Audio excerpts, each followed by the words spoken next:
online, the last thing we need is the Israelis doing what they have done in past negotiations and targeting the negotiators or taking a series of strikes that escalates the conflict.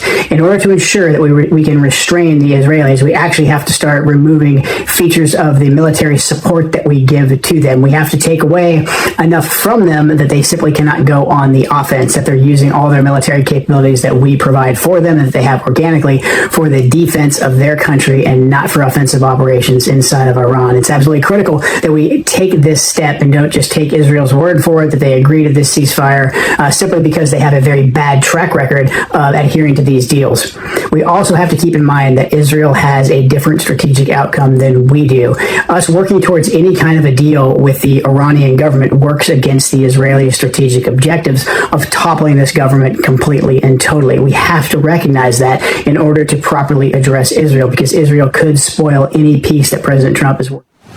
Amerika Serikat dan Iran menyepakati gencatan senjata selama 2 pekan. Lantas bagaimana dengan Israel? Untuk membahas lebih dalam, kami telah terhubung dengan pengamat intelijen dan terorisme Ridwan Habib. Selamat malam Pak Ridwan. Selamat malam Mbak Diandra. Baik, Pak Ridwan, tadi kita sudah menyimak pernyataan dari mantan Kepala Kontraterorisme Joe Kent. Ia menyoroti potensi sabotase oleh Israel. Seberapa besar kemungkinannya, mengingat track record Israel ini kan berulang kali melanggar gencatan sebelumnya, seperti di Gaza maupun juga di Lebanon? Saya kira paling besar kemungkinan gencatan senjata ini gagal memang sesuai dengan analisa Pak Joe Kent itu, mantan Kepala Kontraterorisme Amerika Serikat. Kemungkinan besar memang Israel yang melakukan sabotase ya. Termasuk yang harus juga diperhatikan adalah keamanan pertemuan Islamabad pada Jumat tanggal 10 April, kira-kira 2 hari lagi. Karena kita tahu Islamabad di Pakistan ini situasinya juga masih sangat volatile. Resiko ancaman keamanan, misalnya ada serangan bom dan sebagainya, ini saya kira juga harus menjadi antisipasi dua pihak, baik dari pihak Amerika Serikat maupun dari pihak Tehran, dari pihak Iran. Jangan sampai kemudian nanti pertemuan yang difasilitasi oleh Pakistan sebagai jalan untuk menunjukkan kepada dunia bahwa perdamaian bisa dicapai, itu justru setback karena ada insiden-insiden yang tidak perlu.